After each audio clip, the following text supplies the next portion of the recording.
Olá, centelistas! Tudo bem com vocês? Espero que sim. Vamos continuar nosso livrinho abençoado, Evangelho segundo o Espiritismo. E nós ainda estamos no terceiro capítulo, intitulado Há Muitas Moradas na Casa de Meu Pai. E nós vamos começar o subitem, o mundo de expiação e prova. Então, a primeira coisa que a gente precisa sacar é que nós, aqui na Terra, estamos no mundo de expiação e prova. Em que pese estejamos nesse momento de transição planetária, ainda assim, expiação e prova. Então, o que é interessante a gente saber nesse primeiro momento? Se a Terra é expiação e prova, significa que é um mundo de expiação e prova. Nossa, mas é isso mesmo. Agora, a gente precisa dividir, entender a diferença entre expiação e prova. Talvez isso ajude a entender melhor essa característica do mundo, né? Então, a expiação é a nossa oportunidade bendita de acertarmos equívocos do passado, né? Então, tudo aquilo que nós devemos reorganizar na nossa vida, no sentido de atos, fatos, pensamentos que nós utilizamos de uma forma equivocada, nós precisamos resgatar, né? Ressignificar essas coisas. Então, aí estão as expiações. E as provas são oportunidades que nós temos de darmos um maior passo na evolução. Ou seja, como num colégio, né? Você faz a prova, você passa para o próximo ano, não é? Mas se você não passar na prova, você continua no colégio, você não é expulso do colégio, só que você continua na mesma série. É mais ou menos isso, não é diferente. Então nós temos provas e expiações.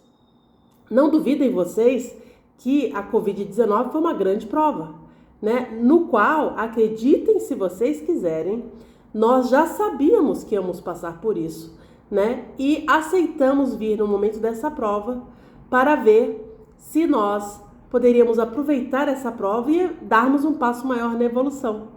Quem aproveitou a Covid para se auto-melhorar, né? Para verificar ainda aqueles pontos que não há aquela luz toda e trabalhar nelas, parabéns para você. Você aproveitou a prova. Se a pandemia não modificou em nada a sua vida, me desculpe, você perdeu uma grande oportunidade. Bom, muito bem. Então, expiação e prova é isso, né? Uma coisa interessante é que ele traz a informação que os mundos de expiação e prova, eles normalmente recebem os seres estrangeiros. O que são seres estrangeiros? São aqueles espíritos que no momento da evolução, o mundo em que eles vivem está se transformando e há aqueles retinentes no mal ou aqueles que são muito evoluídos, vamos dizer assim, em QI, mas não evoluídos moralmente, já não vibram naquela mesma vibração daquele mundo. E aí eles têm que ser degradados para outros planetas. Tenho certeza que vocês já ouviram muito falar nessa questão da Terra, né? De que há um grande vindo, né?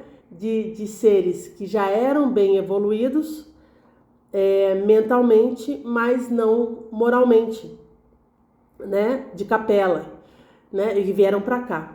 E aí eles vieram para cá e ajudando os que aqui estavam com a sua inteligência, né, tiveram novas oportunidades de evoluir moralmente, auxiliando aqueles que estavam mais no início da Terra, quando ela iniciou, né, primitivo, expiação e prova no começo, agora já está no expiação e prova quase no limite do regenerado.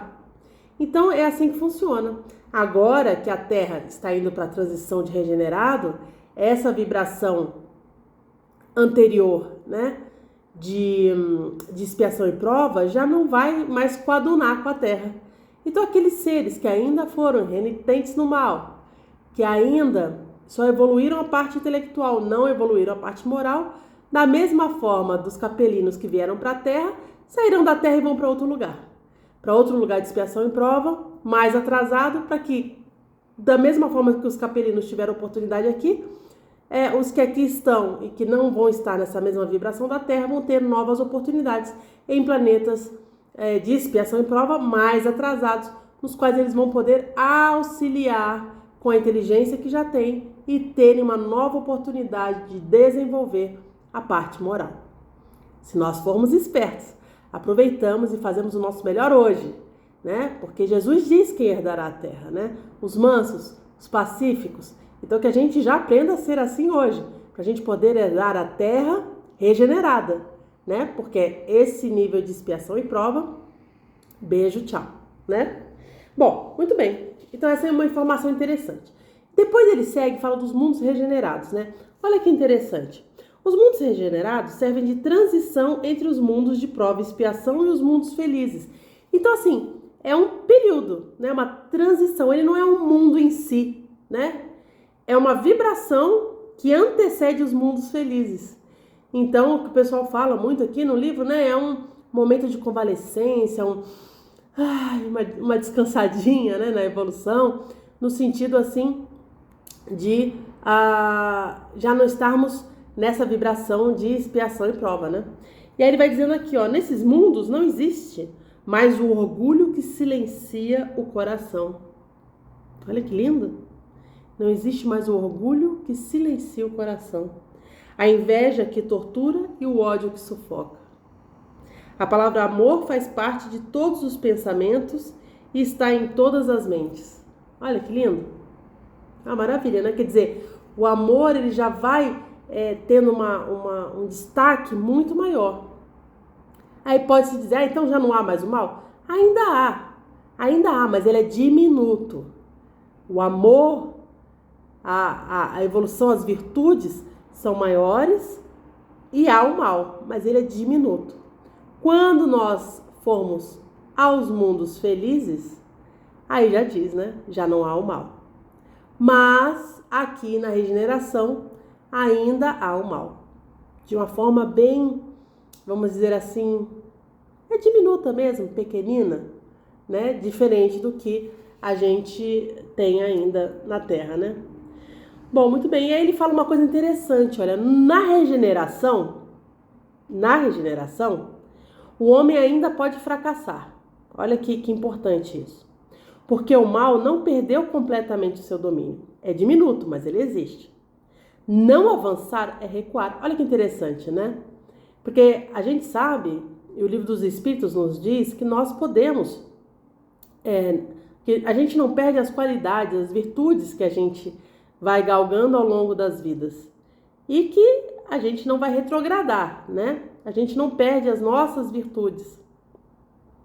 E podemos, na encarnação, simplesmente estacionar. Mas aqui o Evangelho segundo o Espiritismo está dizendo que quando do momento de estarmos na regeneração, nós temos que tomar cuidado, porque estamos no momento crítico, no qual, em que pese, parece que está tudo bom, a gente pode, pelo nosso livre-arbítrio, fracassar. Olha só. E aqui, nesse momento, não se pode parar a encarnação. Precisa-se progredir. Aproveitar essa fase para progredir. Olha que interessante. Se o homem não está firme no caminho do bem, pode cair novamente em mundos de provas e expiações, onde certamente encontrará provas ainda mais difíceis. Mas olha, isso não é para deixar ninguém com medo. Isso é para alertar que no uso do nosso livre-arbítrio, nós precisamos fazer escolhas melhores. Cada escolha, uma consequência. Escolhas boas, consequências boas. Essas informações são só um alerta. Olha, prestem atenção. Observem-se. Cada um a si. Observem-se. Trabalhem, façam a reforma íntima. Cada um faz a sua. Para quê? Para que a gente não caia nesses percalços que, se cairmos, fomos nós mesmos que nos colocamos. Então, toda atenção é pouca e toda oração é bem-vinda. Está certo? Um abraço para vocês e até a próxima!